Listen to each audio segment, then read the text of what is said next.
India's vibrant democracy has seen various hues of electoral promises, and the lines between a political stunt called the Freebies and welfare schemes has increasingly blurred. The discussion surrounding whether freebies offered in election manifestos amount to inducement or bribery to the voter involves legal, constitutional, and even ethical considerations. Freebies are also referred to as populist welfare schemes or electoral giveaways involving the distribution of free goods or services to the voters. What's the primary goal? To garner political support and secure votes to win an election. Spending on freebies for electoral advantages could lead to a financial crisis similar to the one we saw in our neighboring country Sri Lanka. Freebies may temporarily provide a safety net for individuals facing poverty, but they do not provide upliftment overall.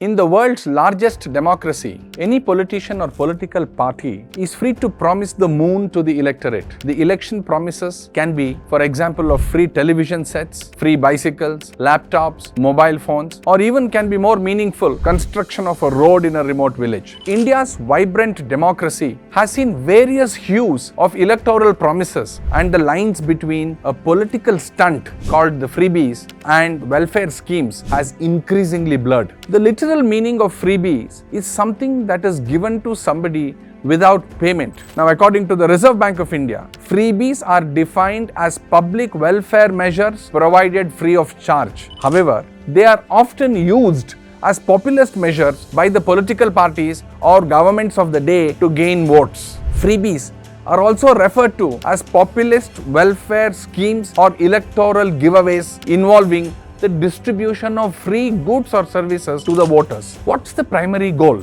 To garner political support and secure votes to win an election. These giveaways can range from basic necessities like food or clothing to more expensive items such as electronic appliances, farm loan waivers, or even subsidized housing. Now, it's important to distinguish between freebies on the one hand and welfare schemes on the other, as the line between them can often blur. First, let's talk about freebies.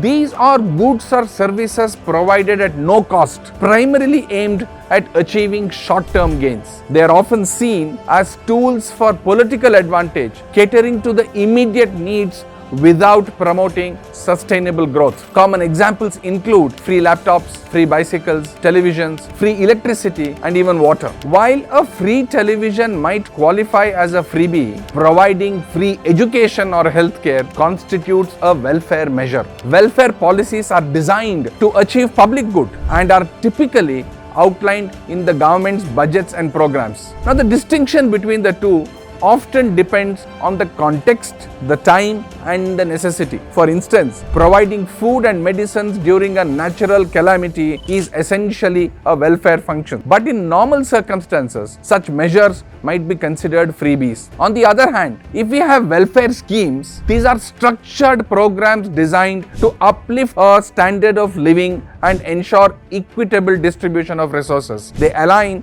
with the constitutional directives, particularly the directive principles of state policy, which emphasize social justice. Some notable examples of welfare scheme include public distribution system, for example, the Mahatma Gandhi National Rural Employment Guarantee Scheme, the midday meal schemes in schools, etc. Now, the question then arises, do freebies amount to inducement or bribery to the voter? The discussion surrounding whether freebies offered in election manifestos amount to inducement or bribery to the voter involves legal, constitutional, and even ethical considerations. Freebies are often presented by political parties as a part of their election manifesto, which are intended to garner popular support. However, the legality of such inducement is scrutinized under the Representation of People's Act 1951, specifically Section 123, which categorizes bribery as a corrupt practice in elections. Now, according to the law, offering any prize for a voter can result in disqualification. Critics often argue that if parties offer money or products as enticements, those could constitute bribes. Tackling the question of whether freebies constitute election bribes, the Supreme Court addressed the issue in the case of Subramaniam Balaji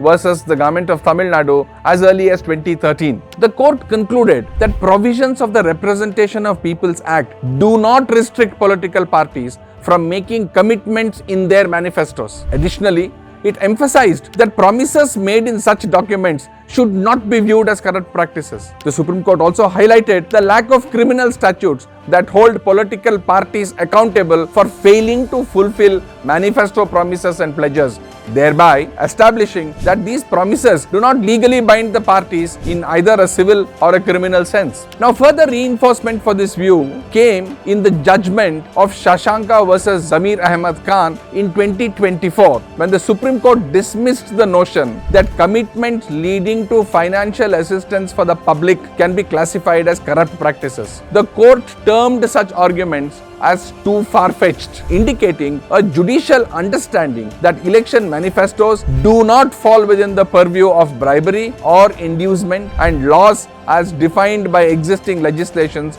don't cover this aspect. In summary, therefore, whilst the intention behind offering freebies in manifestos aims to attract voters, judicial interpretations have determined that such commitments do not constitute bribery or inducement under the current legal framework. As a result, therefore, freebie promises remain a contentious yet legally permissible component of the electoral politics in India. Now, is there a public purpose in freebies? The concept of public purpose is central to the constitutional debate surrounding freebies in India. Article 266 of the Constitution establishes the Consolidated Fund of India as the central repository for all revenues received by the union government, stating in Article 266(3) that no money can be withdrawn from this fund except under a legal appropriation. Any government expenditure, therefore, must be authorized by the legislature through an appropriate legislation, requiring each department to present its budgetary demands, followed by a vote, and then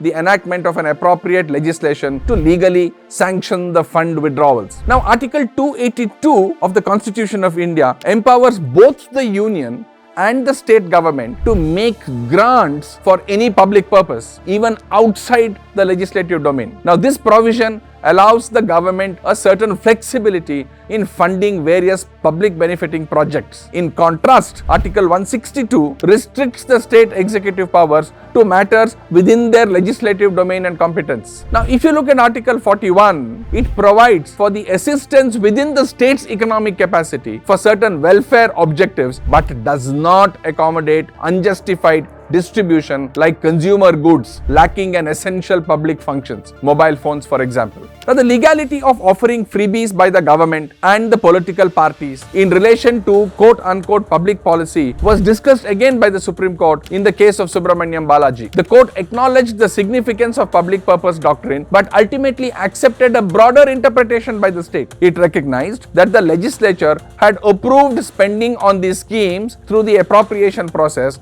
and the court therefore reiterated that determining what is public purpose in the implementation of directive principles of state policy is primarily a policy decision entrusted to the legislature and the executive, with the judiciary playing a limited role in reviewing such decision unless they are clearly unconstitutional or arbitrary. In a report published by the Reserve Bank of India, it was observed that as per estimates, expenditure on freebies range from 0.1% to almost 3% of the gross state domestic produce, that is GSDP, for different states in the country. Freebies accounted for more than 2% of the GSDP for some highly indebted states like Andhra Pradesh and Punjab. If states suffering with huge debts continue to offer freebies without considering the financial status of the state, it will cast a huge burden on India's fiscal management. Support for freebies in India addresses significant socio-economic challenges such as poverty, unemployment, and even social inequality. Programs like the Public Distribution System, that's the PDS, or midday meal scheme in schools, and the Mahatma Gandhi National Employment Guarantee schemes are all effectively policies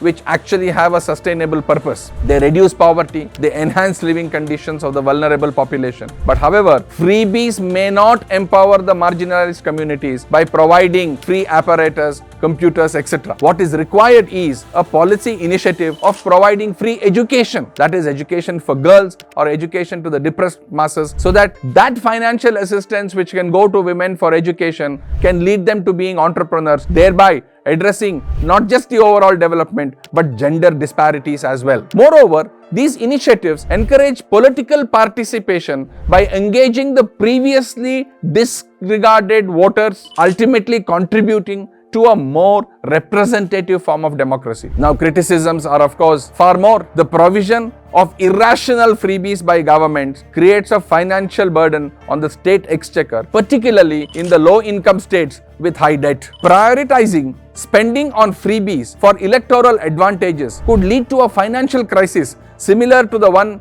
we saw in our neighboring country Sri Lanka. Freebies may temporarily provide a safety net for individuals facing poverty, but they do not provide upliftment overall. And therefore, it is essential for the policy makers to develop initiatives that encourage skill development and entrepreneurship to minimize dependency and maximize participation in a democracy. The electoral nature of freebies can complicate welfare schemes, as they may prioritize political advantage over genuine socio-economic reform. Selective distribution based on political, caste, or even religious affiliations can deepen social divisions in society. And finally, implementing and overseeing freebie schemes present administrative challenges. Ensuring transparency, accountability, and efficient delivery is crucial to prevent corruption and avoid exclusion of the deserving beneficiaries. Weak governance structures and inadequate infrastructure can undermine the effectiveness of these programs. In consideration, the debate between freebies